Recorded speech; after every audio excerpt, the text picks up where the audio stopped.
Comezamos o noso tempo do agro de hoxe cunha festa. Esta fin de semana celebrouse en Vilalba de Trapa, na Fonsagrada, a festa da malla tradicional. Os veciños puideron volver a vista ao pasado, pero tamén gozar da música e, como non, da boa comida. Nestas terras de Vilalba de Trapa, no concello lugués da Fonsagrada, os veciños da parroquia decidiron recuperar por un día os antigos costumes de facer a xeitura e a malla do centeo. A malla era para os nosos antepasados un día de festa, pois segundo a sega que houbera era sinal de fartura ou de fame para ese ano.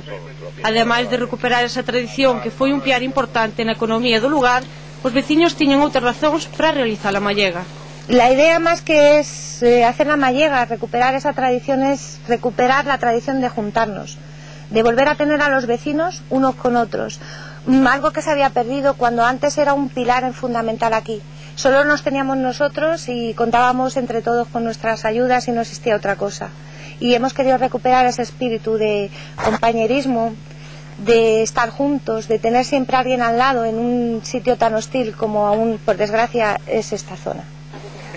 Para preparar a malla, os segadores cortaron o centeo en feixes que logo foron atados, pero dun xeito moi especial. Este Félix, o encargado de atar os mollos. Para isto emprega un instrumento moi curioso, un pau, que lle facilita moito o traballo, pero tamén lle permite facelo moito máis rápido que súa coas mans.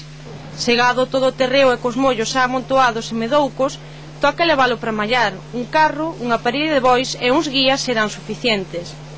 E con este son o do carro, todos os veciños do lugar poderán saber que a xeitura se fixo con éxito. Unha vez que chegan á eira, comeza a malla. Para iso utilicen esta máquina que data dos anos 50 ou 60. Este aparello, ademais das placas malladoras, consta dun motor a gasóleo que move as poleas.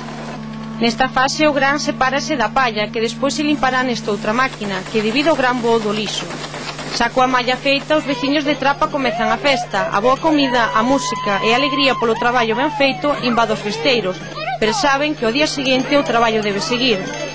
Pois co gran deberán facer fariña pro gando e pro pan, e a palla para facer os arranxos dos hórreos e as pallozas.